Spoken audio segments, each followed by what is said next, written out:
వరిష్ఠులైన వేరొక దూత పరలోకము నుండి దిగువచ్చుట చూచితిని. ఆయన మేఘము ధరించుకొని ఉండెను. ఆయన శిరస్సు మీద వర్షధనుసుండెను. ఆయన ముఖము సూర్యబింబం వలెను, ఆయన పాదములు అగ్నిస్తంభం వలెను ఉండెను. ఆయన చేతిలో విప్పబడి ఉన్న ఒక చిన్న పుస్తకం ఉండెను. ఆయన తన కుడిపాదము సముద్రం మీదను ఎడమ పాదము భూమి మీదను మోపి సింహము గర్జించినట్లు గొప్ప శబ్దంతో ఆర్భటించెను. ఆయన ఆర్భటించినప్పుడు 7 ఉరుములు వాటి వాటి శబ్దములు పలికెను. ఆ 7 ఉరుములు పలికినప్పుడు నేను రాయబోచుండగా 7 ఉరుములు పలికిన సంగతులను ముద్రవేయము, వాటిని వ్రాయవద్దని పరలోకం నుండి ఒక స్వరము పలుకుట వింటిని. మరియు సముద్రం మీదను భూమి మీదను నిలిచి ఉండగా నేను చూచిన ఆ దూత తన కుడి చేయి ఆకాశము తట్టు ఎత్తి పరలోకమును అందులో ఉన్న వాటిని, భూమిని అందులో ఉన్న వాటిని, సముద్రమును అందులో ఉన్న వాటిని సృష్టించి యుగయుగములు జీవించుచున్న వాని తోడు ఒట్టి పెట్టుకొని ఇక ఆలస్యం ఉండదు గాని 7వ దూత పలుకు దినములలో అతడు బూర ఊదబోవుచుండగా దేవుడు తన దాసులకు ప్రవక్తలకు తెలిపిన సువార్త ప్రకారము దేవుని మర్మము సమాప్తమగుని చెప్పాను. కృపానిధి పరిశుద్ధ యేసయ్య నీ పాదము స్తోత్రము. మరోసారి మీ యొక్క పరిశుద్ధ లేఖలను నాయన మేము చదవటానికి, ధ్యానం చేసుకోవడానికి, సమీపించడానికి, వాటిని గ్రహించడానికి మీరు ఇచ్చిన కృపగా మీకు స్తోత్రం చెల్లిస్తున్నాం. మీ సన్నిధి మీ ప్రశాంత మాతో ఉంచండి. సమస్త మహిమాగంత ప్రభావం మీరు పొందండి. యేసుక్రీస్తుని దివ్యనామమున అడిగి వేడుచు ప్రార్థన చేస్తున్నాను.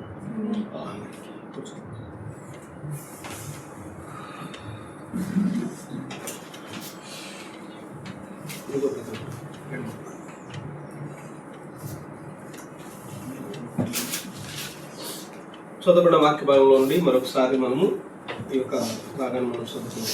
ప్రయత్నంలో 10వ అధ్యాయము చూద్దాం, గమనించండి. 10వ అధ్యాయం చాలాసార్లు మనకు బాగా పరిచయమైన అధ్యాయం ఇది. ప్రకటన 10వ అధ్యాయం చాలా విషయాలు ఇందులో రాయబడ్డాయి. I saw still another mighty angel coming down from heaven, clothed with a cloud, and rainbow was on his head. His face was like the sun, and his feet like pillars of fire. And he had a little book open in his hand. చాలా విషయాలు ఉన్నాయి ఇక్కడ. ఇప్పుడు మనం చదువుకున్నాం. ఈ చదవబడ్డ వాక్య భాగంలో నుండి మనము ఈ ఉదయకాల సమయంలో కొన్ని విషయాలు మనం ధ్యానం చేసుకున్నాం. చదవబడ్డ వాక్య భాగంలో నుండి నేను మీతో తీసుకోవాలనుకుంటున్నాను. పరోషియా అనే మాట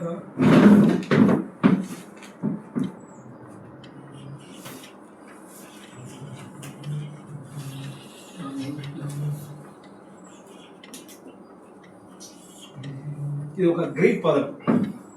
పరోషియా అనే మాట ఒక గ్రీక్ పదం. 2 పదముల కలయిక. పరోషియా అనే మాట ఒక గ్రీక్ పదం, గ్రీక్ మాట.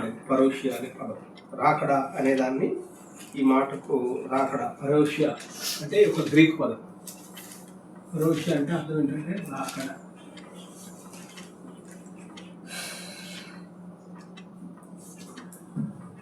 చాలాసార్లు మనం ఎన్నో విషయాలు ఇందులో మనం విన్నాం. అక్కడ కూర్చున్న విషయాలు చాలాసార్లు విన్నాం. మరోసారి మనం ధ్యానం చేసుకుందాం. ఎందుకంటే నాకు ఇటీవల చాలా యూట్యూబ్లో కొంతమంది ప్రసంగాలు, సోకాల్డ్ ప్రీచర్స్, ఆ ప్రసంగాలు వింటా ఉంటే మరోసారి దీని గురించి చెప్పాలనిపించింది. ప్రవక్త నాడు టోనీ జెబెల్ అనే ఆయన బ్రెన్హామ్ గారికి దర్శనం వచ్చింది. అది దానిలో పోవాలనుకుంటాను బహుశా. ఆ దర్శనంలో కొండ ఎక్కారు ఇద్దరు. ఆ కొండకు మధ్యలో చిన్న గ్యాప్ ఉంది. అవతల మళ్ళా దాన్ని దాటి ఒక చోటుకి వెళ్ళాలి. బ్రెన్హామ్ గారితో పాటు టోనీ జెబెల్ ఆయన కూడా వెంబడిస్తున్నాడు. బ్రెన్హామ్ గారు ఏం చేశాడు, చూస్తూ అవలేలుగా అవతలు దాటిపోయారు. మధ్యలో పెద్ద అగాధం ఉంది. ఈ టోనీ జెబెల్ అని ఆయన కూడా ట్రై చేస్తా ఉంది, నేను కూడా వెళ్ళాలి అన్నట్టు కూడా ట్రై చేస్తా ఉంటే అవతల నుండి ప్రవక్త చెప్పాడు బ్రెన్హామ్ గారు, టోనీ జెబెల్ బ్రదర్ నువ్వు రాలేవు, నువ్వు ఈ ప్లేస్లో నువ్వు రాలేవు, అలా నువ్వు రాలేవు అని చెప్పాడు. ఆయన వచ్చినట్టుగా నేను కూడా వెళ్ళాలి అని ప్రయత్నం చేస్తే అది జరిగే పని కాదు. అది సూర్యోదయం దానిని ఎరుగుదనే మెసేజ్లో అనుకుంటా. బ్రెన్హామ్ గారికి ఒక 3 కళ్ళు వచ్చినాయి బ్రెన్హామ్ గారి గురించి. వారిలో ఒక అతనికి వచ్చిన కళ ఏంటంటే, ఆయన ప్రవక్త ఒక వైట్ హార్స్ మీద, తెల్లని గుర్రె మీద ప్రయాణం చేస్తాడు పైకి. ఆయన్ని బీట్ చేయాలని కెనడాలో ఉన్న ఆయన పేరు ఒక ఆయన మీ గురించి దర్శనం వచ్చింది. ఆయన బీట్ చేయాలని ఇంకొక గుర్రం వేసుకొని ప్రయత్నం చేస్తున్నాడు. అప్పుడు ప్రవక్త ఆగి, నువ్వు గెట్ బ్యాక్ అన్నాడు, వెనుకెళ్ళిపో అన్నాడు, నువ్వు ఇక్కడికి రాలేవు అన్నాడు.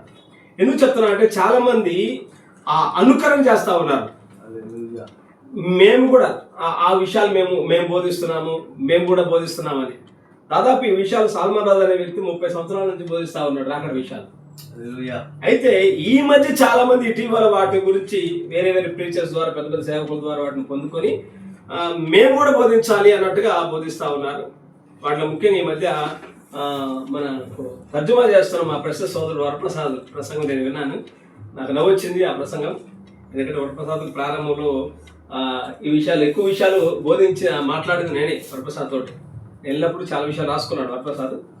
ఇప్పుడు ఆయన ఏదో కొత్త మాటలు మాట్లాడాడు. మొన్న నేను క్యాసెట్లు విన్నాను. కార్పొరల్ బాడీ అనేది ఏదో మాట్లాడుకుంటూ వచ్చాడు. అవగాహన లేని ప్రసంగాలు. అంటే అక్కడ నుండి నేను కూడా ఎలా దాటాలి అని అనుకుంటారు, కానీ ఆ జీవితాంతం తలకిందులు భజన చేసినా కానీ సాల్మన్ రాజు ఉన్న స్థానంలోనికి ఆ వ్యక్తి రాలేడు. హల్లెలూయా. గమనించండి, ఇక్కడ పరోషియా అనే మాట 2 గ్రీక్ పదముల కలయిక. అది ఈ 2 గ్రీక్ పదములు, పరోషియా అనే మాట గ్రీక్ పదం ఏంటంటే అది రాకడ అని అర్థం. పరా అంటే బిసైడ్, విత్, 2 పదాల కలయిక.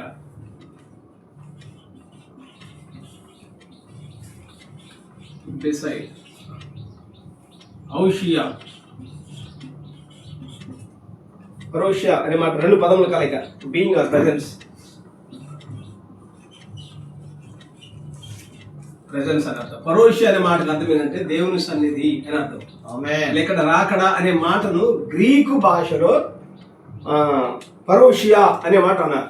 గ్రీకు భాషలో పరోషియా అనే మాట అన్నారు. ప్రపంచంలో దాదాపు 7,97 భాషలు ఉన్నాయి. ప్రపంచం అంతట్లో 7,097 భాషలు ఉన్నాయి. భాషలు రాస్తారు. ఈ 7,097 భాషల్లో గ్రీక్ భాష అనేది ఒకటి. అలెగ్జాండర్ అనే వ్యక్తి పరిపాలనలో, గ్రీక్ సామ్రాజ్యం పరిపాలనలో అది ఒకప్పుడు గ్రీక్ భాష, అది విశ్వవ్యాప్తమైన భాష. ఆ గ్రీకు భాషలోనే క్రొత్త నిబంధన వ్రాయబడి ఉంది. పాత నిబంధన హీబ్రూలో వ్రాయబడి ఉంది, క్రొత్త నిబంధన గ్రీకులో వ్రాయబడి ఉన్నది. అయితే ప్రవక్త దాన్ని ఏం చెప్పారంటే 7 సంఘాలలో మీరు గమనించినట్లయితే 7 సంఘాలలో ఆయన అన్నాడు, పేజ్ నెంబర్ 27, 7 సంఘాలలో అది అరామిక్ లో వ్రాయబడి ఉన్నది నేను చెప్పుకుంటూ వచ్చాడు. 7 సంఘాలలో పేజ్ నెంబర్ 27.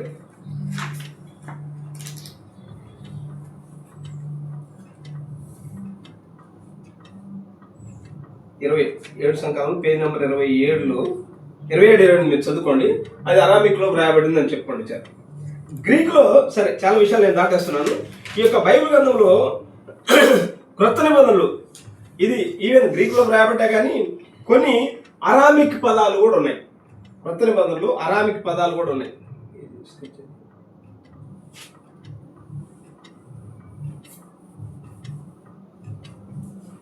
అరామిక్ అనేది ఏంటంటే సామాన్యులు మాట్లాడే భాష.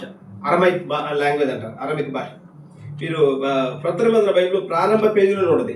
ఈ యొక్క భాష ప్రారంభ పేజీ చదువుతుంది. ఫస్ట్లో ఈ బైబిల్ ఎలా తర్జుమా చేస్తుంది, క్రొత్త బైబిల్ పాత నిబంధనలోనే ప్రారంభంలో ఉంటుంది. ఫస్ట్ పేజీలో ఇది ఏ విధంగా తర్జుమా చేయబడింది ఫస్ట్ ఇంకా అది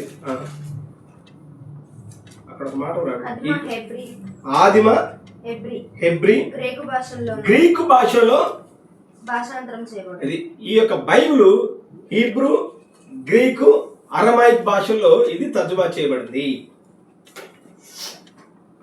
ప్రపంచాన్ని 4 సామ్రాజ్యాలు మొత్తం 7 సామ్రాజ్యాలు పరిపాలన చేశాయి.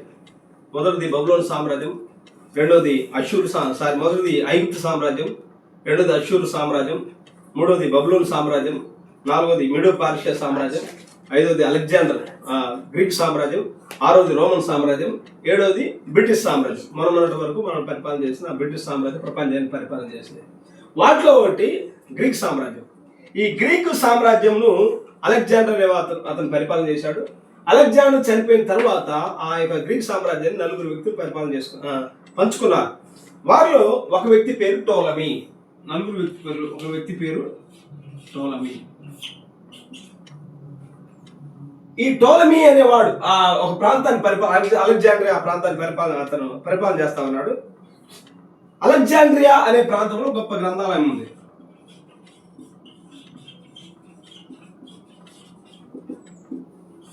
బైబిల్ పుస్తకాలన్నింటిలో ఎన్నో పుస్తకాలు, గొప్ప గ్రంథాలయం ఉంది. అమెరికాలో కాంగ్రెస్ గ్రంథాలయంలో అది పెద్ద ప్రపంచవ్యాప్తంగా గొప్ప గ్రంథాలయం అది. తర్వాత అలెగ్జాండ్రియాలో ఒక బైబిల్ బుక్స్ గ్రంథాలయం ఉంటుంది. ఈ గ్రంథాలయంకు రూపకర్త టోలమీ అనేవాడు. అయితే టోలమీ అనే అతనికి ఒక ఆలోచన వచ్చింది. ప్రపంచంలో ఎన్నో పుస్తకాలు సేకరించి ఆ గ్రంథాలయంలో పెట్టారు. ఎన్నో అన్ని రకాలకు సంబంధించిన ఈ పుస్తకం ఉంది, ఈ పుస్తకం లేదు అనేది లేదు. అన్ని పుస్తకాలు సమకూర్చారు అందులో. అయితే అందులో బైబిల్ లేదు. అందుకని ఈ టోలమైన వాడు ఏం చేసినట్టే ఆలోచన చేసి మన గ్రంథాలయంలో ఆ బైబిల్ అనేది కూడా మనం దీనిలో పెట్టాలి అంటే అప్పటి వరకు గ్రీకు భాషలో బైబిల్ లేదు. అందుకని టోలమైన అతను ఏం చేసినట్టే కొంతమందిని యూదుల దగ్గర పంపించారు. యూదుల దగ్గరికి ఆ బోధకుల దగ్గర పంపించినప్పుడు, అయ్యా మాకు మీ యొక్క బైబిల్ మా భాషలో తర్జుమా చేయాలి కావాలన్నప్పుడు అప్పుడు వాళ్ళు ఏం చేశారంటే ఆ యూదులు దాదాపు 70 మంది కలిసి మంచి హీబ్రూ పండితులు స్కాలర్స్ 70 మంది కలిసి ఒక వాళ్ళున్న బైబిల్ను దాన్ని తోరా అన్నారు. పాత నిబంధనలు దాన్ని ఏమన్నారంటే తోరా అన్నారు. తోరా అంటే ధర్మశాస్త్రం, లా, తోరా అన్నారు హీబ్రూలో. ఈ తోరా అనే దాన్ని 70 మంది యూదులు స్కాలర్స్ అన్నమాట, బైబిల్ పండితులు, వాళ్ళకి హీబ్రూ తెలుసు, గ్రీకు తెలుసు. వాళ్ళు ఏం చేశారంటే దీన్ని తర్జుమా చేశారు. ఆ తర్జుమా చేసిన బైబిల్ ఏమన్నారంటే సెప్టోజెంట్ అన్నారు.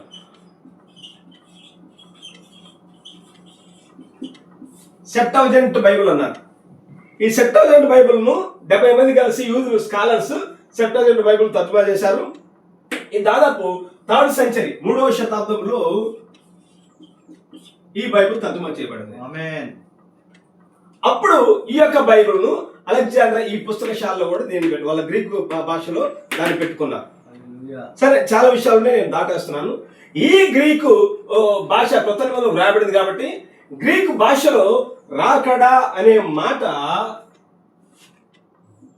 పరోషియా అనే మాట వాడబడింది. రాకడ అనే పదము పరోషియా అనే మాట వాడబడింది. కొన్ని విషయాలు జాగ్రత్తగా చెప్తాను, గమనించండి.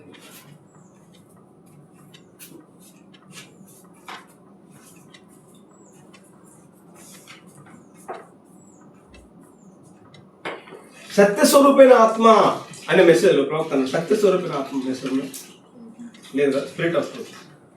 ఇందులో పేర నెంబర్ 330 నేను చదువుతాను, గమనించండి. సత్యస్వరూపైన ఆత్మ పేర నెంబర్ 330 స్పిరిట్ ఆఫ్ ట్రూత్. ఇది ఎప్పుడు ఇచ్చారంటే 1963 వర్తమానం ఇచ్చారు. ఇందులో ఏముందంటే you will never see anything happen greater until you see the coming of the Lord. Now just remember, ప్రభు యొక్క రాకడను చూడకుండా ఏ గొప్ప కార్యం కూడా చూడలేమన్నారు. నువ్వు బైబిల్లో ఏ మర్మమైనా ఏ గొప్ప కార్యమైనా తీసుకున్నా దాన్ని ప్రభు రాకడ చూడకుండా ఏ గొప్ప కార్యం కూడా చూడలేరు అన్నట్టు. మరోసారి చూద్దాం, గమనించండి. You will never see anything happen greater until you see the coming of the Lord. ప్రభు యొక్క రాకడ వరకు అది చూసేంత వరకు నువ్వు ఏ గొప్ప కార్యం చూడలేవు అన్నాడు. ట్రయల్ అనే మెసేజ్లో 194 పేర ట్రయల్ అనే మెసేజ్లో 64/04/27లో 194 పేర్లు అన్నాడు ప్రవక్త. చూద్దాం, గమనించండి. The life of Christ returns in the form of the Holy Ghost. క్రీస్తు యొక్క జీవము పరిశుద్ధాత్మ రూపమున తిరిగి వస్తున్నది. నాట్ ఏ నెయిల్ స్కాల్, ఏది అరచేతుల్లో మేకులు కొట్టే శరీరం కాదు, అట్లా కొట్టబడటం కాదు. The corporal body is setting at the right hand of God.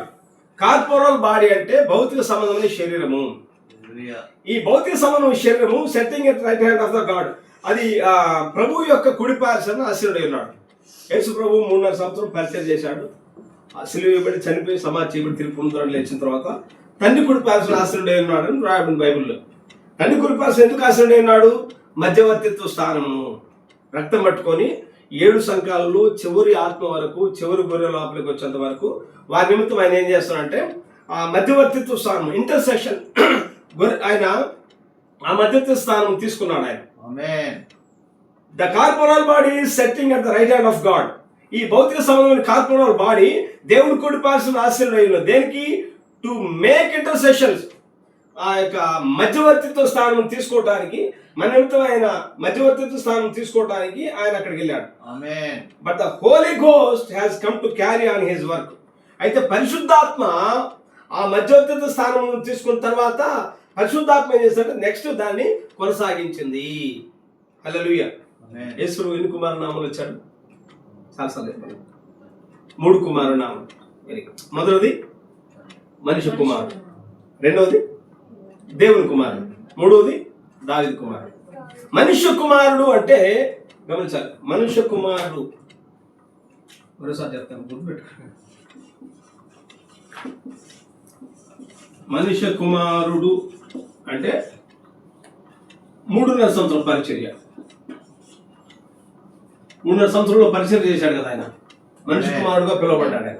మనిషి కుమారుడు అనేగా పిలువబడ్డాడు ఆయన. 3.5 సంవత్సరం భూమి మీద ఉన్నప్పుడు మనిషి కుమారుడు పరిచయం చేశాడు.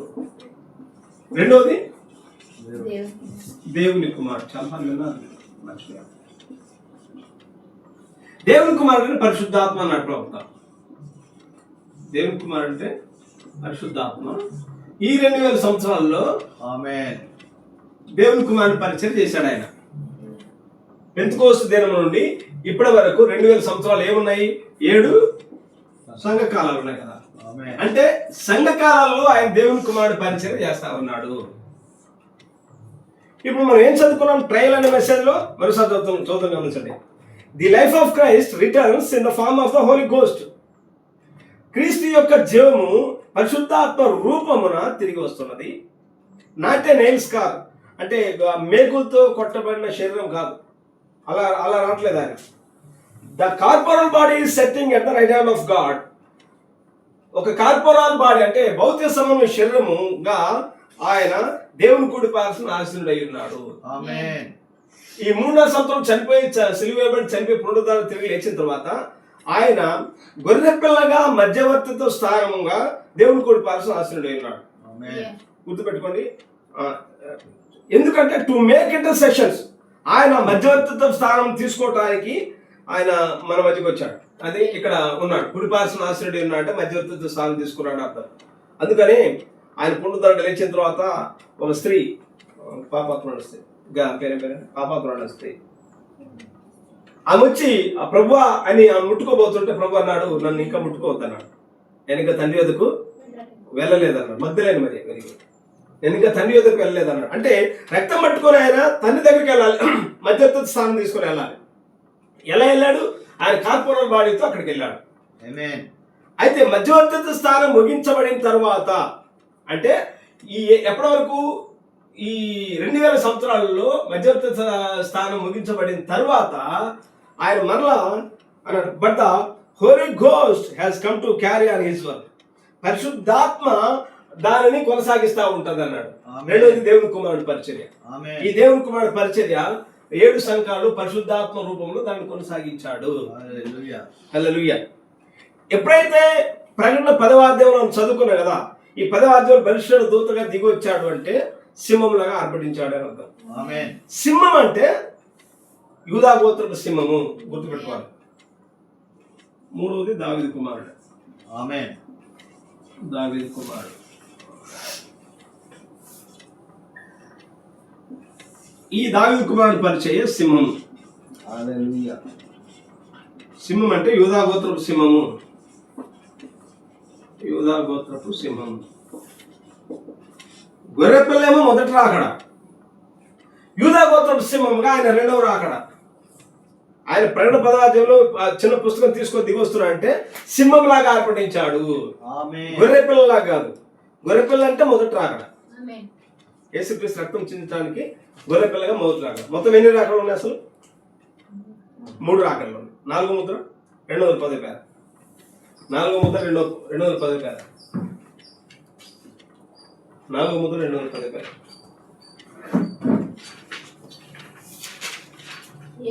క్రీస్తు యొక్క మొదటి రాకడ ఒక మధ్యత. ఆయన మూడు మూడు మార్లు వచ్చును. క్రీస్తు మూడులో ఉన్నాడు. మొత్తం బైబిల్లో 3 రాకళ్ళు ఉన్నాయి. అందరు తెలిసిన 2 రాకళ్ళే కానీ మొత్తం 3 రాకళ్ళు ఉన్నాయి. ఒకటి మొదటి రాకడ ఆయన రక్తం చిందించడానికి.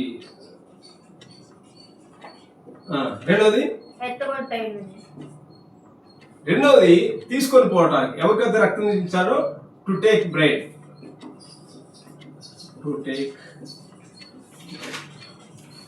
మూడోది విత్ హిస్ బ్రైడ్, ఆయన వధువుతో దేవుని యొక్క అవతారంగా ఉంది. దేవుని యొక్క అవతారం అంటే ప్రకటన 19వ అధ్యాయం. ఆ రాకడ 3 రాకడ యొక్క అర్థం ఏంటంటే, ఒకటేమో యేసుక్రీస్తు గొర్రెపిల్లగా వచ్చి రక్తం చిందించాడు.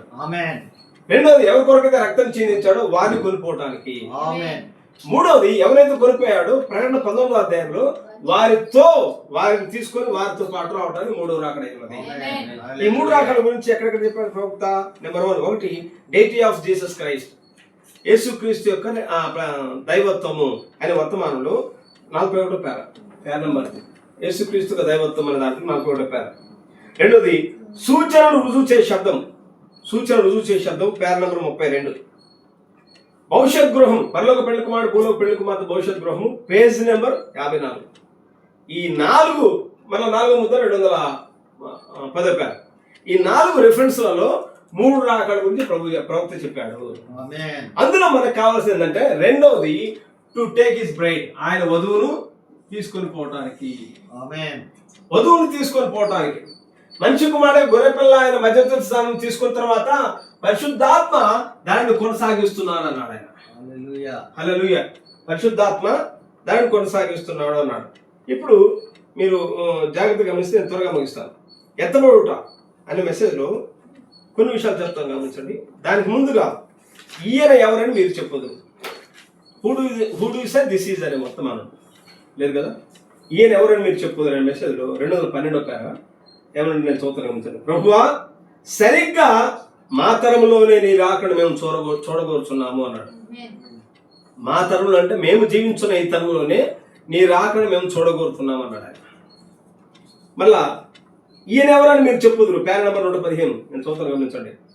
వధువు వెళ్ళిపోయిన తర్వాత పరలోకమునకు ఎత్తబడిన తర్వాత సంఘములు ఇంకనూ కొనసాగుచుండును, ప్రజలు ఇంకనూ తాము రక్షించబడుచున్నామనే తలంచుదురు, ప్రతిదీ వారెప్పుడు చేసిందే చేయుదురు. మీరు గ్రహించగలరా? నోవహు దినములలో వలె కొనసాగుదురు. అయితే ద్వారము మూసేయబడి ఉండెను, కాని వారు దాన్ని ఎరుగకుండిరి. స్నేహితులారా, ద్వారం ఏ సమయంలోనైనా మూసివేయబడవచ్చును. నాకు తెలిసినంత వరకు బహుశా ఇది వరకే అది జరిగి ఉండును, మనం ఎరుగము అన్నాడు. నోవహు దినాల్లో ద్వారం మూయబడిన తర్వాత కూడా ప్రజలు వచ్చారు. ఈనాడు కూడా ప్రజలు అనుకుంటున్నారు, ఎందుకు ఇంకా రాకడ గురించి మాట్లాడుకుంటున్నారు? ఆల్రెడీ జరిగిపోయిన ద్వారం మూసివేయబడింది. అయినా కానీ కూటాలు పెడుతున్నారు, సభలు పెడుతున్నారు, సంఘాలు నడిపిస్తా ఉన్నారు, రెండో రాకడ గురించి గంటలు బలబుద్ధి బోధిస్తా ఉన్నారు. కానీ అది జరిగిపోయినది, దాన్ని మనం ఎరుగమన్నాడు. ఎత్తబడుట అనే మెసేజ్ 7 ముద్రలు 338 పేరు చదువుకున్నాం. 7 ముద్రలు ప్రశ్నల జవాబులు 338 పేర. ప్రశ్నల జవాబులు 338.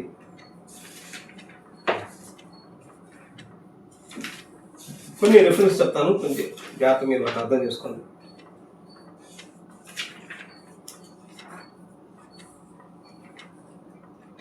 చిన్న షార్ట్ మెసేజ్. ప్రశ్న జవాబులు 338 పేర. 7వ ముద్రకు 6వ ముద్రకు మధ్యలో ఉంటుంది. ప్రశ్న జవాబులు 338 పేర.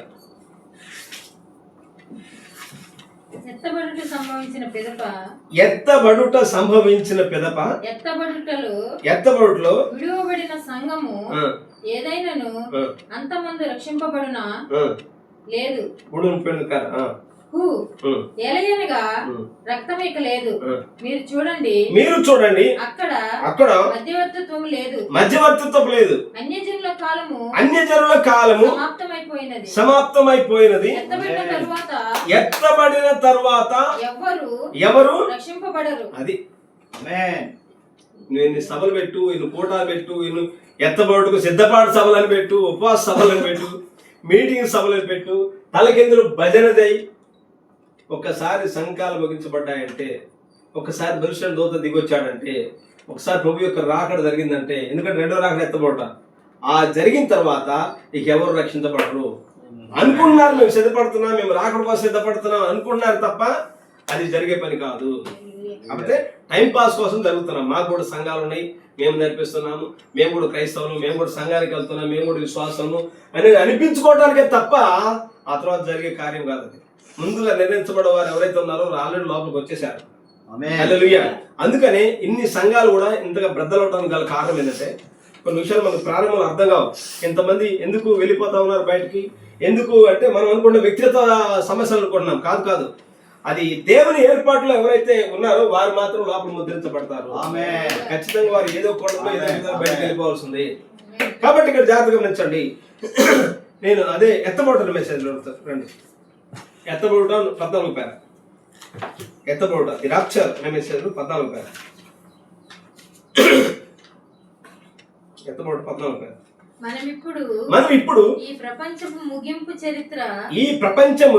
ముగింపు చరిత్ర ఎందున్నామని మనం ఎరుగుదము. నేను దాన్ని నమ్ముచున్నాను. ప్రభు యొక్క రాకడ బహుశా మనం అనుకునే దానికంటే చాలా సమీపంగా ఉన్నదని నేను నిజంగా నమ్ముతున్నాను అన్నాడు. ప్రవక్త మాట ఎప్పుడు చెప్పాడు? 1964లో, అంతే కదా? 1964లో చెప్పాడు ప్రభు యొక్క రాకడ చాలా సమీపంగా ఉన్నదని నమ్ముతున్నాను అన్నాడు. 65లో చెప్పాడు ఈ మాట. ప్రభు యొక్క రాకడ చాలా సమీపంగా ఉన్నదని నేను నమ్ముతున్నాను అన్నాడు. 65లో నా మాట చెప్తే ఇప్పటికి ఎన్ని సంవత్సరాలు? 65 తర్వాత ఇప్పటికి ఎన్ని సంవత్సరాలు? 2025లో మనం ఉన్నాం. 65 నుండి 2025కి ఎన్ని సంవత్సరాలు? ఒక తరం గతించిపోయింది. ఇంకా ఆ మాటకి అర్థము నెరవేర్పు జరగలేదనే. అదే ఎత్తబడ్డ 62 పేర. ఎవరి కోసం ఆయన వచ్చేది? 62 పేర. ఎత్తబడ్డ 62 పేర.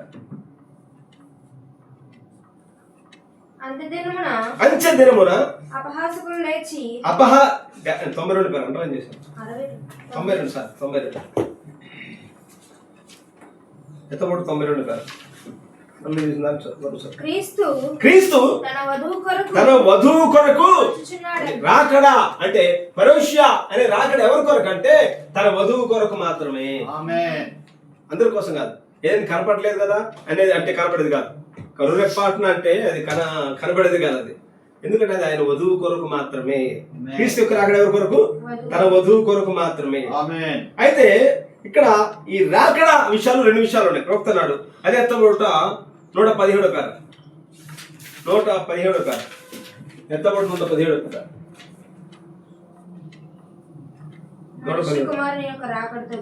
మనుష్య కుమారుని యొక్క రాకడ లోకస్వార్త 17:30 ఏం రాబడింది? నోవా దినంలో లోతు దినాల్లో జరిగినట్టును మనుష్య కుమారుడు దినములలో జరుగునని రాబడింది బైబిల్లో. ఆ దాన్ని ప్రవక్త అంటే అది మనుష్య కుమారుని రాకడ అన్నాడు. అది మనుష్య కుమారుని రాకడ అన్నాడు. కొన్ని విషయాలు చెప్తాను, గమనించండి. మనుష్య కుమారుని రాకడ అంటే బ్రెన్హాం గారు ప్రవక్త పరిచయం. లోకస్వార్త 17:30 నెరవేర్పు ఎవరు అంటే బ్రెన్హాం గారే. ఆమేన్. ఎందుకంటే మూడోది దావీదు కుమారుడు అంటే దేవుని కుమారుడికి దావీదు కుమారుడికి మధ్యలో ఉన్న పరిచయే కదా. ఆమేన్. ఒక మనిషి కుమారుడు పరిచయం, ఒక మనిషి కుమారుడు అంటే ప్రవక్త అని అర్థం. బైబిల్ ప్రవక్తలను మనిషి కుమారుడు అని పిలిచారు. ఏజ్కేల్ ఏమన్నాడంటే నరపుత్రుడు అన్నాడు తెలుగులో. ఇంగ్లీష్ లో సన్ ఆఫ్ మ్యాన్ అంటది, మనిషి కుమారుడు అంటది. అంటే ప్రవక్తలు మనిషి కుమారుడు అని పిలిచారు. ఈ దేవుని కుమారుడికి దావీదు కుమారుడికి ఉన్న చిన్న పరిచర్య ఒక మనిషి కుమారుడు పరిచర్య.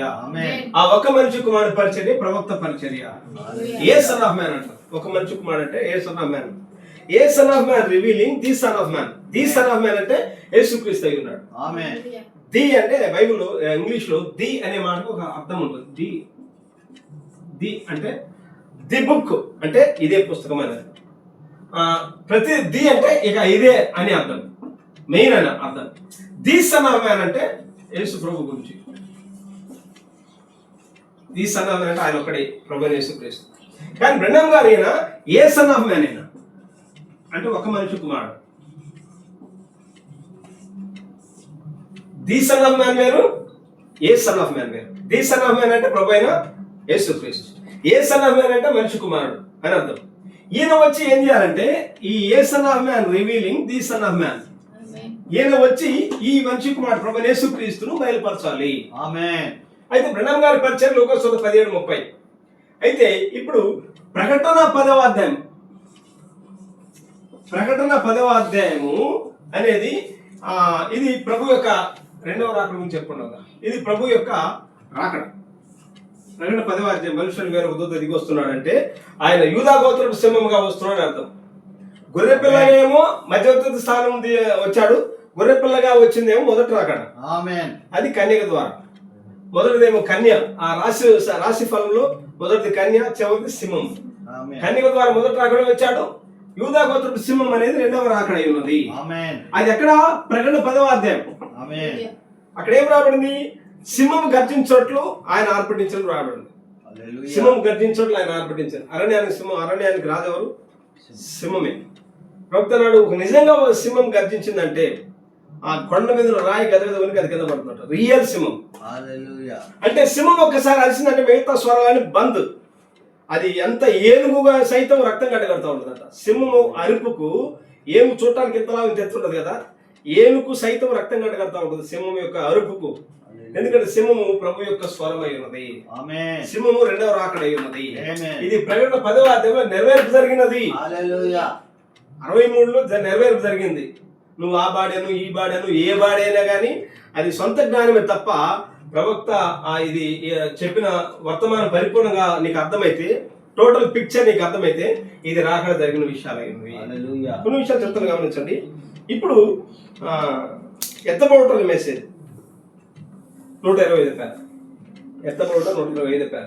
ఇప్పుడు మరియు మరియు 7 జాములు, 7 జాములు, ఆ 7వ జాములో వచ్చిన ప్రకారం ఉన్నది. ఆయన మొదటి జాములో రాలేదు, ఆయన మొదటి జాములో రాలేదు. 2, 3, 4వ జాములో రాలేదు.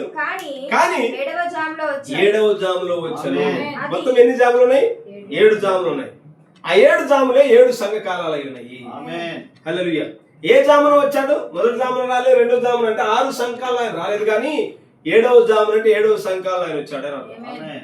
6వ ముద్ర 408వ పేర, 6వ ముద్ర 408వ పేర, 6వ ముద్ర 408వ పేర, 408వ పేర. ఇప్పుడు గుర్తుంచుకోనండి, పరిశుద్ధ గ్రంథం చెప్పుచున్నది 7వ జాములో అది నిజమేనా? సంఘం ఆమె చెప్పుతున్నది.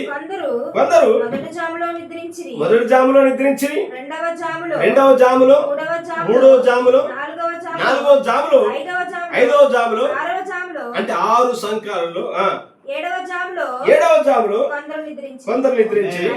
అయితే 7వ జాములో అక్కడ ఒక ప్రకటన వచ్చాను. అదేంటా కేక? పెళ్లి కుమారుడు వచ్చున్నాడు. ఆయన ఎదుర్కొనుటకు పొమ్ము. అది అర్ధరాత్రి వేళ కేక. మధ్యరాత్రి అర్ధరాత్రి వేళ మత్తయి 25వ అధ్యాయంలో అర్ధరాత్రి వేళ పెళ్లికి ఇదిగో అని ఒక కేక వినబడింది, ఒక స్వరం వినబడింది. ఇదిగో పెళ్లి కుమారుడు అనే స్వరము అర్ధరాత్రి వేళ కేక వినబడింది. ఆమేన్. అది పెళ్లి కుమారుడు యొక్క కేక. హల్లెలూయా. అది 7వ జాములో జరిగే కేక. ఒకసారి మీరు ఎడమ 250 పేర చదువుకున్నాం. 7 ముందులు ఎడమ 250 పేర, ఎడమ 250 పేర, ఎడమ 250 పేర.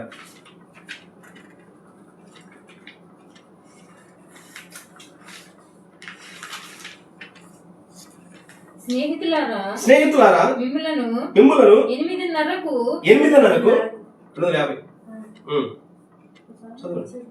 విడిచిపెట్టదునని నేను మీతో చెప్పాను. అయితే దీన్ని చెప్పుటకు 3 లేక కింద పేరు చదువు. జాముల గురించి అదేనా? నెక్స్ట్ 247. మొదటి జాములో నిద్రించినను, 247. మొదటి జాములో నిద్రించినను, రెండవ, మూడవ, నాలుగవ, 5వ, 6వ లేక 7వ జాములో ఎక్కడ నిద్రించినను పర్వాలేదు. ఏమి జరుగును దేవుని యొక్క బూర ఆ, ధ్వనించును. కడపటి బూర గట్టిగా మ్రోగును. అదే సమయంలో కడపటి దూత కడపటి దూత అంటే చివరి దూత అని, 7వ దూత అని రాయాలి అసలు అక్కడ తర్జుమా. 7వ దూత తన వర్తమానమును ఇచ్చును. మరియు కడపటి ముద్ర అంటే 7వ ముద్ర. కడపటి 7వ ముద్రయు తెరవబడును. ఆ కడపటి బూర మ్రోగును. మరి విమోచకుడు తన సంఘమును రక్తముతో కడుగబడిన ఆ, తాను విమోచించిన స్వాస్యమును తీసుకొనుటకు వచ్చును. ఆమేన్. అది 7వ జాములో జరిగే కార్యాలు ఇవన్నీ. 7వ జాములో ఎత్తబడి జరుగుతుంది. 7వ జాములో ప్రభు యొక్క రాకడ జరుగుతుంది. ఎప్పుడు వస్తాడు ఆయన? 7వ జామున. 7వ జాము అంటే 7వ సంకాలమై ఉన్నది. 262 పేర. అదే ఎడమ 262 పేర. 262 పేర. అయితే మీరు చూడండి ఆ నిద్రించున్న కన్యక ఏమీ పొంది ఉండలేదు. అది సరియే. మరి గుర్తుంచుకోనండి, వారు నూనెను కొనుటకు వెళ్ళినప్పుడు గుర్తుంచుకోనండి వారు దాన్ని పొందురని లేఖనములు చెప్పుటలేదు. అయితే వారు బయటకు వెళ్ళి దాన్ని కొనుటకు ప్రయత్నించుండగా ఒక స్వరము వినిపించెను. ఏమి జరిగినది? నిద్రించుచున్న కన్యకులందరూ లేచి మరి వారి దీపములను శుభ్రపరచుకొని మరి పెండ్లి విందుకు వెళ్ళిరి. అది సరియేనా? ఇదంతా ఎప్పుడు జరిగేది? 7వ జామున, 7వ సంకాలమున. ఈ మత్తయి 25వ అధ్యాయంలో పోయినసారి చెప్పుకున్నాం మనం. బుద్ధి లేని కన్యకులు, బుద్ధి కలిగిన కన్యకులు, వారిద్దరు దివిటీలు పట్టుకుని వెళ్ళిపోయారు. అంటే దివిటీలు అంటే ఇద్దరికి దివిటీలు వెలిగాయి. అది వాళ్ళు ప్రారంభంలో వాళ్ళు కలిగిన ఉద్యోగము. అయితే దివిటీలు ఆరిపోయినాయి ఒకసారి, అంటే వాళ్ళ ఉద్యోగాలన్నీ ఒకసారి ఆరిపోయింది. కానీ బుద్ధి కలిగిన కన్యకలు ఏం చేశారంటే వారు పెళ్లి కుమారుని ఎదుర్కోవడానికి అక్కడికి వెళ్తా ఉన్నారు. ఈ బుద్ధి లేని కన్యకలు దివిటీలు ఆరిపోయినాయి కాబట్టి బుద్ధి కలిగిన కన్యకల దగ్గరికి మీ నూనె మాకు ఇవ్వమన్నారు. వారు అన్నారు ఇవ్వడానికి ఇష్టపడలేదు. అప్పుడైతే ప్రయాసపడ్డాము, కష్టపడ్డాము, గంటలు వాళ్ళకి బోధించాము. రండి బ్రదర్, ఇది నమ్మండి, ఇది సత్యము, ఇది నమ్మండి, ఇది ఈ బుక్ చదవండి, ఈ క్యాసెట్ వినండి, ఇది నమ్మండి బ్రదర్ అని ప్రయాసపడ్డాము. కానీ ఇప్పుడు అంత అవసరం లేదు. ఇప్పుడు అంత అవసరం. వాళ్ళు చదివినా కానీ అంత ఇంట్రెస్ట్ కూడా ఉండట్లేదు, చెప్పాలని ఇంట్రెస్ట్ కూడా ఉండట్లేదు. ఆ నూనె ఇవ్వటానికి ఏమన్నారు? ఇది మీకు మాకు చాలదు అన్నారు. అమ్మేవారు ఎవరు నుండి వాళ్ళకి కొనుక్కోమని చెప్పారు. వారు కొనబోతుండగా ఆ పెళ్లి కుమారుడు వచ్చారు. కొనబోతుండగా అంటే పెళ్లి కుమారుడు వచ్చాను. అంత ఆ మెసేజ్ అంతగా లేదు, వాళ్ళు సిద్ధపడడం లేదు. బయటికి వెళ్ళి మళ్ళీ ఎప్పుడు తిరిగి వచ్చారు? అర్ధరాత్రి కేక్ అయిపోయింది, ఆయన వచ్చాడు. ఆ ద్వారం దగ్గర సిద్ధపడిన వారు ఆయనతో పాటు వెళ్ళిపోయారు. ద్వారం మూయబడింది. ద్వారం మూయబడిన తర్వాత అప్పుడు వాళ్ళు వచ్చారు. ద్వారం మూయబడిన తర్వాత వచ్చేమన్నారు? ఆ ద్వారం మూయబడి జాగ్రత్త ఇక్కడ గమనించాలి. ద్వారం మూయబడింది అంటే బుద్ధి కలిగిన కన్యకలు లోపలికి వెళ్ళారు. మరి లోపల ఏం జరుగుతుంది? పెళ్లి కుమారుడు, పరలోక పెళ్లి కుమారుడు, భూలోక పెళ్లి కుమార్తె భవిష్యత్ గృహం. అది అదృశ్య కలయిక. అది హల్లెలూయా. ఏ విధంగా ఇస్సాకు రిబ్కాలు ఏ విధంగా వారు తల్లి అనే శారా గుడారంలో కలుసుకున్నారు, ఇక్కడ ప్రభు యేసుక్రీస్తు 19వ అధ్యాయం ఆయన అది దిగిరావటం అన్నమాట. ప్రభు యేసుక్రీస్తు ఆయనకు వధువు, వారిరువురు అదృశ్య కలయిక. అది అదృశ్య కలయిక. అదృశ్య కలయిక అద్భుతం. అదృశ్య కలయిక అనుభవము వెలుపల ఉన్న వారికి తెలియదు. వెలుపల ఉన్నవారు డోర్ కొడతా ఉన్నారు. అయ్యా మాకు తలుపుది, మాకు కూడా అనుభవం కావాలి అని తలుపు కొడుతున్నారు. అదృశ్య కలయికలో ఉన్న వాక్యం వధువు వారు ఆనందిస్తా ఉన్నారు కదా, ఆ అనుభవం మాకు కూడా కావాలి అన్నట్టు తలుపు కొడతా ఉన్నారు. కాక ప్రభు ఏమన్నాడు? అసలు మీరెవరు నాకు అంటే అర్థమైంది. అసలు మీరు నా భాగం కాదు. ఈ అదృశ్య ఐక్యతలో, ఈ అదృశ్య వధువులో మీరు భాగస్తులు కారు. అందుకని మత్తయి 7వ అధ్యాయంలో కూడా 7:21 ఏమన్నాడు? ఒక మాట చదవండి. మత్తయి 7:21. మత్తయి 7:21. 7:21. మత్తయి 7:21. ప్రభువా అని నన్ను పిలుచు ప్రతివాడును పరలోక రాజ్యములో ప్రవేశింపడు గాని నా తండ్రి చిత్త ప్రకారమే దాని పై వచ్చిన ఏమన్నాడు? మంచి ఫలములు ఫలింపని ప్రతి చెట్టు 21 వచ్చిన తర్వాత కంటిన్యూషన్ చదవండి. ఆ దినమందు ఆ. అనేకులు నన్ను రైట్. చూచి ఆ దినమందు అనేకులు నన్ను గుర్చి ప్రభువా ప్రభువా ప్రభువా ప్రభువా మేము మేము నీ నామమున నీ నామమున ప్రవచింపలేదా? ప్రవచన వరం మాకు లేదా?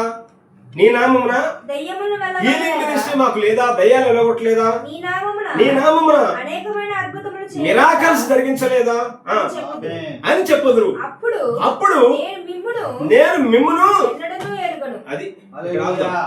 మిమ్మల్ని ఎరుగనంటే అర్థమైందంటే ఆ అదృశ్య ఐక్యతలో వారు భాగం కారు. పరలోక పెళ్లి కుమార్తె భూలోక పెళ్లి కుమార్తె భవిష్యత్ గృహం అది. వారు ఆరిలోని లోపలికి వెళ్ళారు. ఆ లోపలికి వెళ్ళిన తర్వాత ఆ ఐక్యతలో ఆ యూనియన్ లో వారికి సంబంధం లేదు. హల్లెలూయా. మీరు నాకు తెలియదు అన్నాడు. మీరు నాలో భాగం కాదన్నాడు.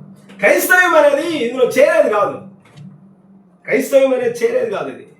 ఇది క్రైస్తవం అనేది క్రీస్తులో జన్మించడం అయి ఉన్నది. హల్లెలూయా. మేము ఆ మతంలో చేరుతామండి, మేము కూడా బాప్తిజం పొందడం ద్వారా మేము దాన్ని చేరుతామండి అనేది చేరేది కాదు. ఇది క్రీస్తులో జన్మించడం అయి ఉన్నది. ఆమేన్. నాలో మీరు భాగస్తులు కాదు, నాలో పాలి భాగస్తులు కాదు కాబట్టి మీరు నాకు తెలియదు అన్నాడు. ఎందుకంటే లోపల ఎవరైతే ఆయన సంబంధించిన వారైనారో ఆయనలోని భాగస్తులు ఎవరైతున్నారో వారు ఆల్రెడీ అదృశ్య కలయికలు జరుగుతూ ఉంది, యూనియన్ జరుగుతూ ఉంది. వారికి దానికి సంబంధం లేదు. అది దాని అర్థం. మీరు ఎవరో నాకు తెలియదు అంటే అర్థం ఏంటంటే ఈ అదృశ్య ఐక్యత యూనియన్ లో మీకు సంబంధం లేదని అర్థం. హల్లెలూయా. మన వివాహాలు కాదు, మన వివాహాలు అట్లా ఉంచు. కొన్నిసార్లు చెప్పుకున్నా యూదుల యొక్క వివాహంలో వాళ్ళు చివరిలో ఎప్పుడైతే పెళ్లి కుమార్తె ఒక గదిలో వారు ఐక్యమవుతా ఉంటారో బయట ఒక వ్యక్తి ఉండి కేకేస్తా ఉంటాడు. ఆ వ్యక్తి ఏంటంటే వారిద్దరు ఐక్యమైపోయారు, వారిద్దరు ఏకమైపోయినారు అని ఆ కేకే వారికి ఆత్మ సంబంధం వివాహం అయిందని అర్థం. వాళ్ళకి వివాహం అయిందని అర్థం. అప్పుడు ఆ కేక వేసిన తర్వాత అప్పుడు పెళ్లి విందు జరుగుతున్నది. హల్లెలూయా. ప్రకటన 19 ఏమంటుంది? గొర్రెపిల్ల పెళ్లి విందుకు పిలువబడ్డవారు ధన్యులు. మనకైతే ఏం జరుగుతుందంటే పెళ్లిలకు ముందు భోజనాలు పెడతారు, విందు, తర్వాత సాయంకాలం ఇప్పుడు పెళ్లి జరుగుతుంది. కానీ యూదుల ఆచారంలో వారు వివాహం అయిన తర్వాత పెళ్లి కుమార్తె ఐక్యమైన తర్వాత ఒక వ్యక్తి వారి స్నేహితుడు ఆ కేక వేసిన తర్వాత నిర్ధారించుకున్న తర్వాత అప్పుడు విందు జరుగుతున్నది. హల్లెలూయా. హల్లెలూయా. ఆ మధ్యరాత్రి కేక, ఆ అర్ధరాత్రి కేక, ఆ పెళ్లి కుమారుడు పరిచయం చేసే ఆ వ్యక్తి ఈ ప్రవక్త బ్రహ్నాం గారు ఆ కేక వేస్తా ఉన్నాడు. ఇదిగో పెళ్లి కుమారుడు. హల్లెలూయా. హల్లెలూయా. ఆ కేక వేసినప్పుడు లోపల ఉన్న వారు ధన్యులు. అయితే బుద్ధి లేని కానీ తర్వాత వచ్చారు, వారికి ప్రయోజనం లేకుండా పోయింది. ఇప్పుడు చివరి చదవండి, అదే ఎత్తబడటానికి మెసేజ్ లో 264 పేరు. 264 పేరు.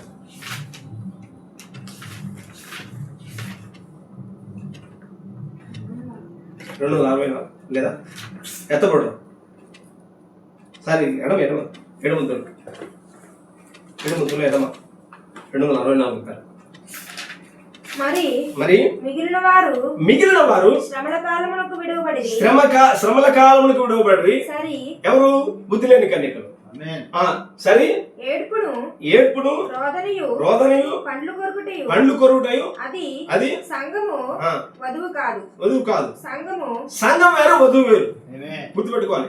దైవమేమో సంఘాన్ని కోరుకుంటుంది, దేవుడేమో వధువుని కోరుకుంటున్నాడు. ఎందుకంటే సంఘం అంటే 3 రకాల విశ్వాసుల కలయిక సంఘం అయి ఉన్నది.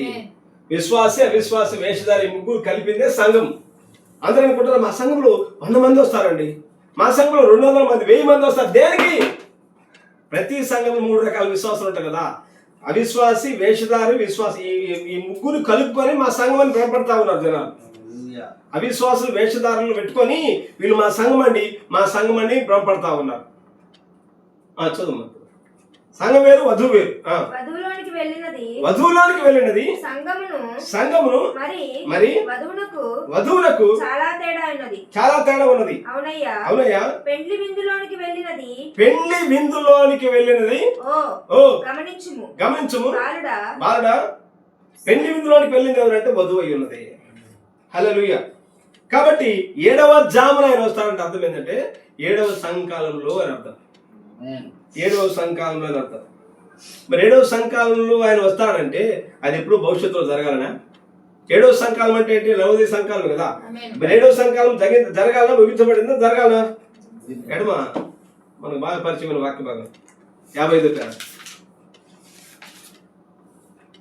ఎడమ 55 పేర. సంఘకాలములు మరియు సంఘకాలములు మరియు సంఘ శాఖల కాలములు ముగి వరకు ఈ గ్రంథం బయలుపడదు. 700 గ్రంథం బయలుపరచబడిందా లేదా? బయలుపరచబడింది. 700 గ్రంథం బయలుపరచబడింది అంటే సంఘకాలం ముగించబడ్డాయి అని అర్థం. హల్లెలూయా. సంఘకాలం ముగించబడ్డాయి అంటే 7 ముద్రలు బయలుపరచబడ్డాయి, బలిష్ఠుల దూత దిగి వచ్చారు. ఆమేన్ ఆమేన్. అప్పుడు సంఘకాలం ముగించబడ్డాయి. మరి 7వ జామున ప్రభు ఎప్పుడు రావాలి? 7వ జామున రావాలి. 7వ జామున అంటే 7వ సంఘకాలమే. ఆమేన్. 7వ సంఘకాలాలు కూడా ముగించబడ్డాయి. హల్లెలూయా. ఇప్పుడు ఎత్తబట్టు 127 పేర. దీని కొంచెం క్లారిటీ ఇద్దాం. 127 పేర, 127 పేర, 127 పేర.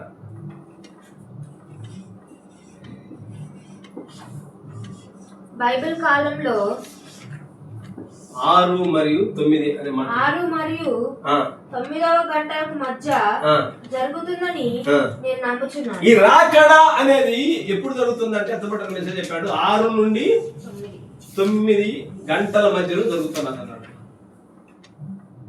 ఉదయం 6 గంటల నుండి రాత్రి కాదు, ఏఎం. ఉదయం 9 గంటలు. జామ్ అంటే 3 గంటలు అన్నది. జామ్కి 3 గంటలు. ఉదయం 6 గంటల నుంచి 9 గంటల వరకు జాము, 9 గంటల నుంచి 12 గంటల వరకు అది జాము, 12 నుండి 3 గంటల వరకు జాము, 3 నుండి మళ్ళీ తిరిగి 6 వరకు అది జాము. ఒక జాముకు 3 గంటలు గుర్తుపెట్టుకోవాలి. ఇప్పుడు 6 గంటల నుంచి 9 గంటల వరకు అంటే ఒక జాము అని అర్థం. అంటే 7వ జాములో ఆయన రావాలి. ఎప్పుడు వస్తాడు ఆయన? ఉదయం 6 గంటల నుండి 9 గంటల లోపు ఆయన రావాలన్నాడు. ఏంటి మరి దీని అర్థం? చాలా మంది నేను అడిగాను కానీ అది మాకు తెలియదు బ్రదర్ అన్నారు. ఖచ్చితంగా ఇక్కడ ఇది సూర్యోదయం అనే మెసేజ్ చదవాలి.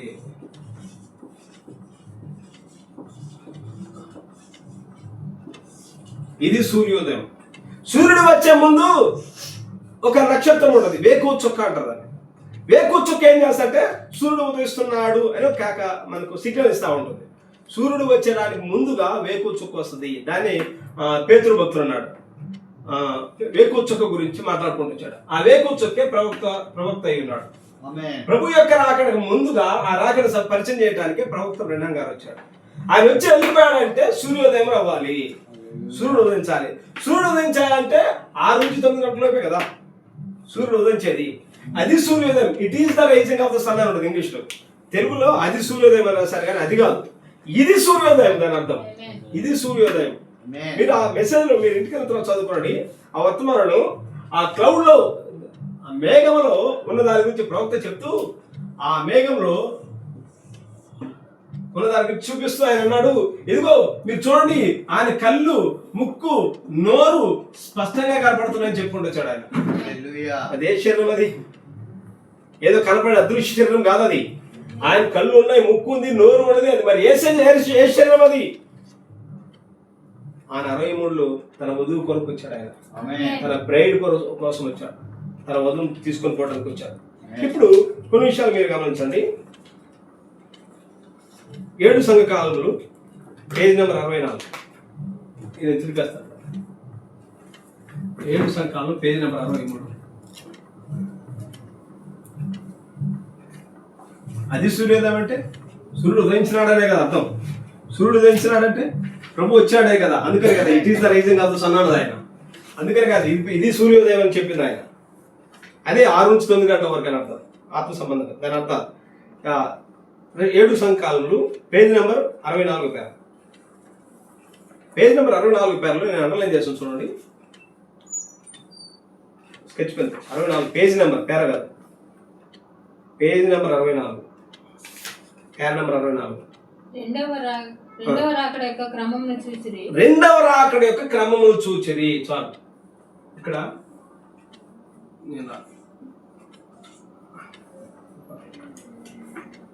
3 పర్వతాలు ఉన్నాయి బైబిల్లో. 3 పర్వతాలు ఉన్నాయి, ప్రాముఖ్యమైన పర్వతాలు. చాలాసార్లు చెప్పాను. 3 పర్వతాలు. ఒకటి సీనాయి పర్వతం, రెండోది రూపాంతర పర్వతం, మూడోది సన్సెట్ పర్వతం. Very good. సన్సెట్. ఈ 3 విషయాలు గుర్తుపెట్టుకోవాలి.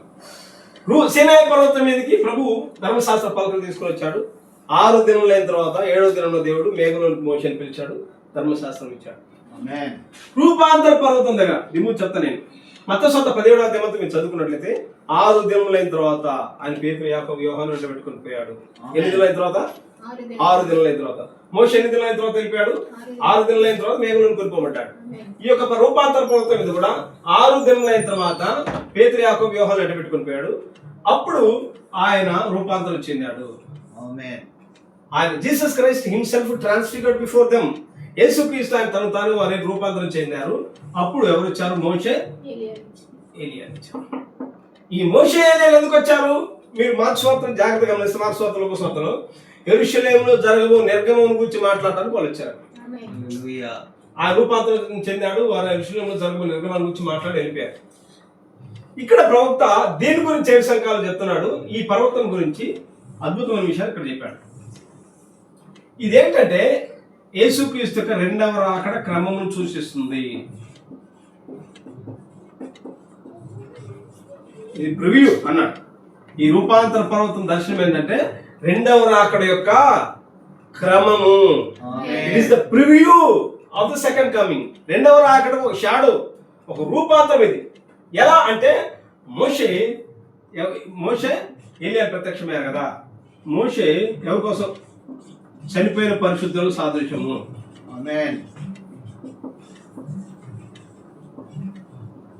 పరిశుద్ధులు. రెండవది ఏలియా సజీవంగా ఉన్న వారికి, సజీవంగా ఉండి ఎత్తబడిన వారికి. వాళ్ళు సాదృశ్యం. ఇంకా భూమి మీద ఎవరున్నారు? పేతురు, యాకోబు, యోహాను. ఈ ముగ్గురు, పేతురు, యాకోబు, యోహాను, వీళ్ళు ఎవరంటే 1,44,000 మంది ఇశ్రాయేలు సాదృశ్యము. ఇదంతా ఏంటి? యేసుక్రీస్తు 2వ రాకడ క్రమము. ఇది ప్రివ్యూ. మన వరప్రసాద్ వాళ్ళ చర్చిలో ప్రసంగం చేసి టేపు విడుదల చేశారు యూట్యూబ్లో. దాంట్లో ఆయన ఏమన్నా అంటే, ఇదిగో ఇక్కడ ఒక ఏనుగు ఉంది కదా, కనపడుతుందా? ఏనుగు తొండం ఉంది కదా, పైన సూర్యుడు ఉన్నాడు కదా. ఈ సూర్యుడు యొక్క వెలుగు ఏనుగు పడ్డప్పుడు ఈ కింద ఒక షాడో కనపడుతుంది కదా. ఈ షాడో ఇదేమో అంటే ఇదేమో 63లో జరిగిందేమో షాడో. రియాలిటీ అనేది ఉంటుంది, అది ఇంకా జరగాలన్నాడు ఆయన. అసలు మొట్టమొదటి వరప్రసాద్ తీసుకున్న ఆ ఉదాహరణే రాంగ్. ఏనుగేంది, పర్వతం ఏంది, ఏనుగేంది, సూర్యుడు ఏంది, గడేంది? ఏ ఉదాహరణ తీసుకున్నా బైబిల్ ఉదాహరణ తీసుకోవాలి కదా. బైబిల్లో ఎక్కడుంది ఉదాహరణ? ఏనుగు, ఆ తొండము, అదంతా బైబిల్లో ఉదాహరణ లేదు కదా. ఏదైనా బైబిల్లో ప్రసంగం తీసుకుంటే, ఎగ్జాంపుల్ తీసుకుంటే బైబిల్లో ఉన్న ఎగ్జాంపుల్ తీసుకోవాలి. ఏనుగు, తొండము ఎంత ఏ బైబిల్ ఉంది? అది తీసుకునే ఎగ్జాంపులే రాంగ్. ఇప్పుడు జాగ్రత్త గమనించండి. మిస్టర్ వరప్రసాద్ 2వ రాకడ క్రమం అనేది ఇదే ప్రివ్యూ. 7 సంఘాలు చెప్పాడు కదా ప్రవక్త, అది 2వ రాకడ క్రమం చూస్తుంది. ఏది 2వ రాకడ క్రమము? ఇది షాడో. ఇది 2వ రాకడ క్రమం అనేది రూపాంతర పర్వతమే జరిగింది. ఒక షాడో, ఇది ప్రివ్యూ. ముందుగా ప్రదర్శించబడింది. 2వ రాకడకు ముందుగా ప్రదర్శించబడింది. మీరు ఒక డ్రామాగా నాటకంగా వేసినప్పుడు పబ్లిక్ లో ప్రదర్శించే ముందు దాన్ని ముందు ఇంట్లో ఏం చేస్తారంటే దాన్ని రిహార్సల్ చేస్తూ ఉంటారు. ఆ రిహార్సల్ చేసుకున్నదే పబ్లిక్ లో ప్రదర్శిస్తూ ఉంటారు. ఒక రోజున రిహార్సల్, ఒక రోజుగా 2 రోజులుగా, ఒక వారం, 4 రోజులు రిహార్సల్ చేసుకుంటూ ఉంటారు. ఎలా మైక్ దగ్గర నిలబడాలి, ఎలా మాట్లాడాలి, ఎలా జనాల దగ్గర తిరగాలి, ఇదంతా రిహార్సల్. ఎలా పాట పాడాలి, ఇదంతా రిహార్సల్ ఇంట్లో చేసుకుంటారు. రిహార్సల్ అయిపోయిన తర్వాత ఒక దిన పబ్లిక్ ప్రదర్శన జరుగుతుంది. ఇదంతా రిహార్సల్. ఈ సన్సెట్ మీద జరిగింది ఏంటంటే పబ్లిక్ ప్రదర్శన. హల్లెలూయా. ఇదే ఒక షాడో అయితే ఈ రియాలిటీ ఇది సన్సెట్ పర్వతం. మళ్ళీ ఈ సన్సెట్ పర్వతం మీద మళ్ళీ ఇంకొక షాడో ఎలా ఉంటుంది, మళ్ళీ ఇంకొక ప్రివ్యూ ఎలా ఉంటుంది? ఇదే రియాలిటీ. 63లో జరిగింది, 1963లో జరిగింది ఒక రియాలిటీ. ఇది షాడో కాదు వరప్రసాద్, ఇది షాడో కాదు, ఇది రియాలిటీ. 63లో జరిగింది రియాలిటీ. ఆయన యూదా గోత్రపు సింహముగా దిగొచ్చాడు. సింహముగా ఆర్పించాడంటే యూదా గోత్రపు సింహముగా దిగొచ్చాడు. ఎందుకంటే టు టేక్ హిస్ బ్రైడ్, ఆయన వధువును తీసుకొని పోవడానికి. హల్లెలూయా. ఇంతేకాదు యూదా పత్రికలో రాయబడింది, ఆ ప్రభు తన వేవేల పరిశుద్ధులతో దిగి వస్తాడని రాయబడింది. ఇవెన్నో ఆత్మ సంబంధమైన విషయాలు. ఒక్కసారి విషయం ముగిస్తాను చెప్పేసి చెప్పేస్తుంటారు. 7 ముద్రలో మీరు జాగ్రత్తగా గమనిస్తే ప్రభు యొక్క రాకడ గురించి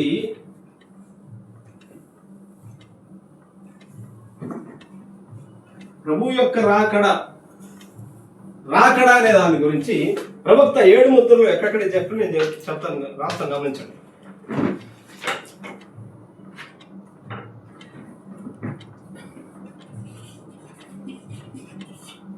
మొదటి ముద్రలో మీరు చదవండి.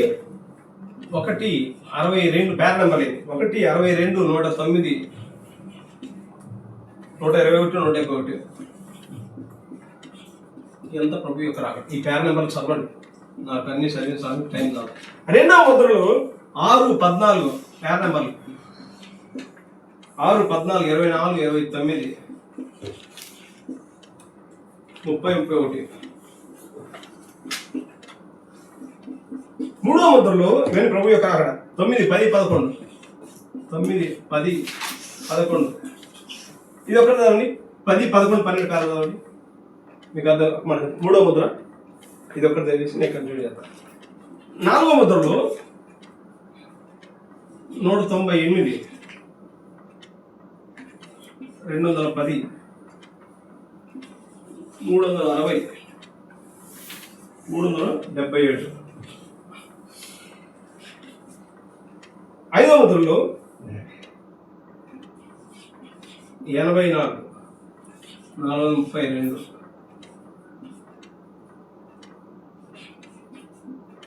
ఆరో ముద్రలో 95 పేర నెంబర్లు ఏమి 95, 102, 147 నుంచి 151, 157 నుండి 185, 220 నుండి 226,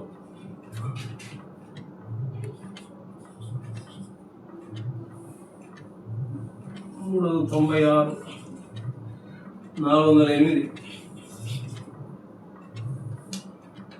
ప్రశ్నలు జవాబులు, క్వశ్చన్ అండ్ ఆన్సర్స్ లో 315, 303, 304. జనాలకు అంత టైం లేదు, పుస్తకాలు 7 ముద్రలు చదివేంత టైం లేదు. 322, 22. ఏడో ముద్రలో పేర నంబర్ ఇవన్నీ. ఏడో ముద్రలో 255, 255. ఊర్ల పండుగ అనే మెసేజ్ మేము చదివినట్లయితే ఊర్ల పండుగ 127 పేర్లు అన్నాడు. ఏడవ ముద్ర అనేది ప్రభు యొక్క రాకడ అన్నాడు. ఇప్పుడు చల్లవన ఆత్మలు 54 పేర్లు. ఏడవ ముద్ర అనేది ప్రభు యొక్క రాకడ అన్నాడు. మొదటి ముద్ర 171లో ఏడవ ముద్ర అనేది ప్రభు యొక్క రాకడ అన్నాడు. మరి ఏడవ ముద్ర ఇప్పబడిందా లేదా? ఆ గ్రంథం పేరే 7 ముద్రల గ్రంథం. 7 ముద్రలు. ఈ గ్రంథం పేరు 6 ముద్రల గ్రంథం కాదు కానీ 7 ముద్రల గ్రంథం. 7 ముద్రలు ఇప్పటింటే 7వ ముద్ర కూడా ఇప్పబడింది అని అర్థం. 7వ ముద్ర అంటే అర్థం ఏంటంటే ప్రభు యొక్క రాకడ అని అర్థం. అది పక్క. 7వ ముద్ర ఇప్పబడింది అంటే మిగతా ముద్రలన్నీ ఇప్పబడ్డాయి. ఆ దినాల్లో ఒక ఇట్లా చుట్టలాగా చుడతా ఉంటారు. 6 ముద్రలు 6 లోపల ఉంటాయి, 7వ ముద్ర పైన ఉంటుంది. ఆ 7వ ముద్ర సీల్ ఓపెన్ అయితేనే మిగతా ముద్రలన్నీ మనకు ఇప్పబడుతున్నది అర్థం. 7వ ముద్ర అంటే అర్థం ఏంటంటే ప్రభు యొక్క రాకడ. ప్రభు యొక్క రాకడ జరిగితేనే ఈ ముద్రలో మర్మాలన్నీ తెలియజేయబడాలి, ఈ ముద్రలో విషయాలన్నీ తెలియజేయబడాలి. ఇవి 6వ ముద్ర కూడా ఇప్పబడిందంటే 7వ ముద్ర ఇప్పబడితేనే 6వ ముద్ర ఇప్పబడాలి. హల్లెలూయా. చాలా విషయాలు ఉన్నాయి. 7వ ముద్ర అంటే ప్రభు యొక్క రాకడ. ఇవి ఒక్కొక్క ముద్రలో రాకడ గురించి ఉన్న పేరాలు. ఎందుకంటే ఈనాడు పాస్టర్లు కానీ విశ్వాసులు కానీ అంతగా చదివే ఓపిక లేదు. 7 ముద్రలు చదివే ఓపిక లేదు. వాళ్ళకి బిజీ, వాళ్ళ షెడ్యూల్. ఏదో ఆదివారం ప్రేయర్ వస్తుందంటే అది కొంచెం ఒక మెసేజ్ ఏదో కంప్యూటర్ చూసుకోవటం, ట్యాబ్ చూసుకోవటం, ఒక ప్రసంగం రాసుకోవటం, ఒక సబ్జెక్ట్ ఎన్నుకోవటం, అది ఆ రోజు రాసుకోవటం, వెళ్ళిపోవటం. డే అండ్ నైట్ చదివి అంతగా ధ్యానం చేయట్లేదు. ఎవరో చెప్పిన రాసిన నేను నోట్స్ ప్రిపేర్ చేసుకోవడం లేను. నేను డే అండ్ నైట్ కొన్ని సంవత్సరాల నుంచి రాత్రి మగలు 7 ముద్రలు పిచ్చిగా చదివి 7 ముద్రలను రాసి చదువుకొని వాటి నుంచి తయారు చేసి మీకు అందిస్తున్న ఒక జ్యూస్ ఇది, రసం ఇది, సారాంశం ఇది. ఇవన్నీ చదివితే ప్రభు యొక్క రాకడ ఏంటి విషయాలు మనకు అర్థమవుతా ఉంటాయి. గమనించండి. చదువు నాకు పేరు ఇందా చెప్పాను కదా. 3వ ముద్ర ఒక్కటి చెప్పేసి కన్ఫ్యూజ్ అవ్వకుండా. 1 నిమిషం. 3వ ముద్ర 10, 11, 12 పేర్లు. ఒక్క నిమిషము నేను మిమ్మలను ఒక కార్యమునకై త్రిప్పవలనని విన్నాను. ఆ, కావున సిద్ధంగా ఉండు. ఆయన యొక్క కాలం ప్రకారము ఇప్పటి నుండి సరిగ్గా 3 నిమిషముల లోపుగా యేసు వచ్చునని నేను నమ్ముచున్నాను. అది ఆయన కూడా అప్పుడు వేస్తుంటాడు సెటైర్. 3 నిమిషాల్లో ప్రభు వస్తాడన్నాడు. 3వ ముద్ర చెప్పేటప్పుడు ఇక నుంచి 3 నిమిషాలు ప్రభు వస్తాడన్నాడు. అంటే కొంచెం నేను మిమ్మల్ని అటు కన్ఫ్యూజ్ చేయాలనుకున్నాను. సెటైర్ లాగా వేసాడు ఆయన. చదవాలి. అది ఎంత కాలం అని మీకు తెలియనా? ఆ 3 నిమిషాలు అనేది ఎంతకాలం తెలియనా? సుమారుగా 35 సంవత్సరములు. అది మీరు అనుకుంటారు 3 నిమిషాలే 3 గంటలు టైం చూసుకొని 3 నిమిషాలు అనుకుంటారు. కానీ దేవుని కాలం ప్రకారం ఎన్ని సంవత్సరాలు?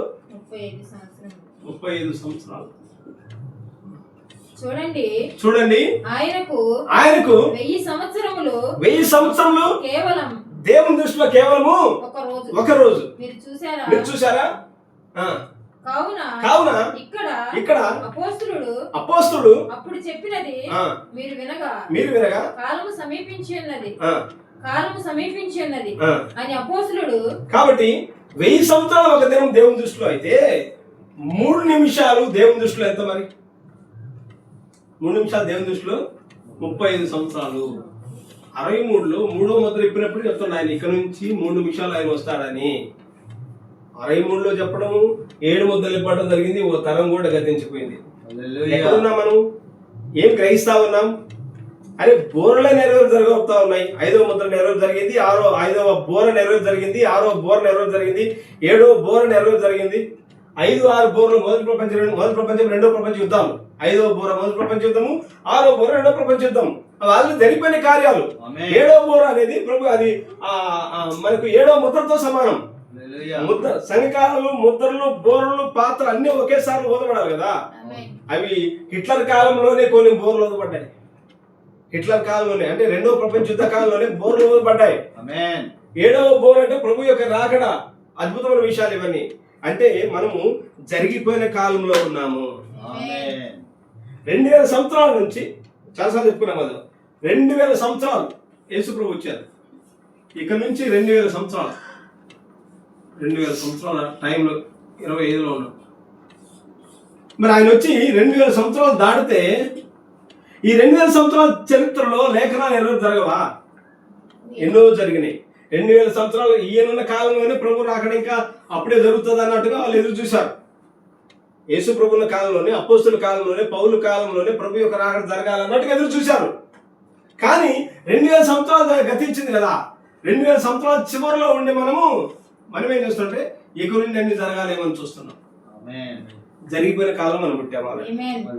జరిగిపోయిన కాలంలో పుట్టాము. ఆ జరిగిపోయిన విషయాలు గ్రహించగలిగితే చాలు. ఆ జరిగిపోయిన విషయాలు ఓహో వధువులో నేను భాగంగా ఉన్నానా, ఆ విషయాలు గ్రహించగలిగితే వారు ధన్యులై ఉన్నారు. ఇక జరిగిపోయిన తర్వాత ఎక్కడి నుండి అన్ని జరగాలి అని చూస్తున్నారు. జరిగిపోయిన తర్వాత ఏది చూస్తే కాదు, ఆల్రెడీ ఇవన్నీ జరిగిపోయిన కార్యములు. చివరన ఒక మాట, మీలో ఉన్నవాడు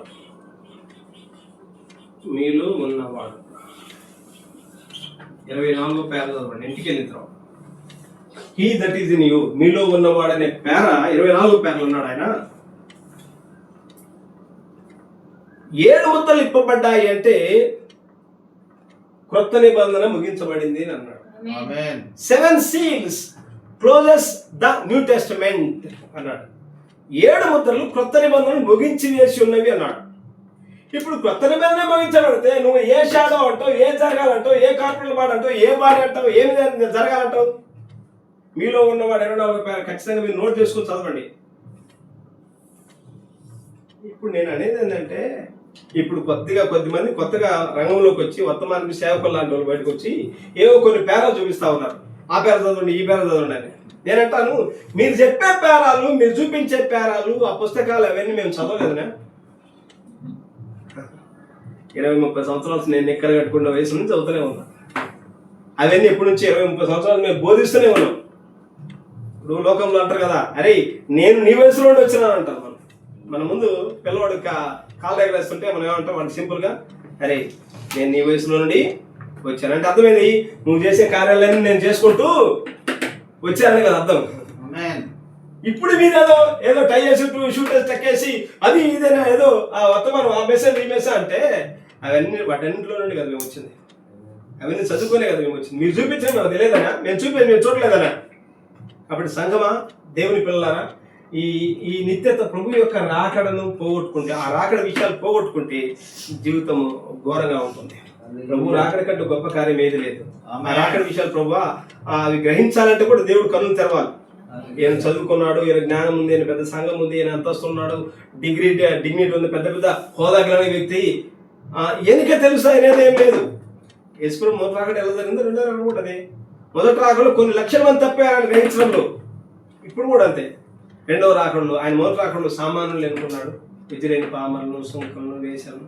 ఈ రెండవ రాకడ విషయంలో, ఈ రాకడ గుర్తించడం కూడా దేవుడు సామాన్యులు ఎన్నుకుంటాడు. సామాన్యులు చెప్పులుండి లేక, బట్టలుండి లేక, సామాన్యమైన స్థితిలో ఉండి సామాన్యంగా జీవిస్తారు చూడండి, వారికి అందించండి అతీతమైన విషయాలు బోధిస్తూ ఉంటారు. వారికి ఆ విషయాలు బయలుపరచబడతాయి. ప్రభు యొక్క రాకడ అది గొప్ప కార్యమైనది. ఇది పరోషియా అన్నారు గ్రీక్ భాషలో. పరోషియా అంటే ప్రభు యొక్క రాకడ అని అర్థం. ఈ రాకడను 63 ఆ వాస్తవమైన విషయాలను వెళ్ళగలిగితే, ఆ విషయంలోనికి, ఆ సూపర్ న్యాచురల్ రేమ్లోనికి వెళ్ళగలిగితే జీవితం ధన్యమైనది. ఖచ్చితంగా 7 ముద్దలోని ఈ పేర్లన్నీ నోట్ చేసుకొని మీరు ఖచ్చితంగా చదివితే ఈ విషయాలు మీకు అర్థమవుతాయి. ప్రభు మాటలు దీవించుకున్నాక ప్రార్థన చేసుకున్నాం. ప్రార్థన.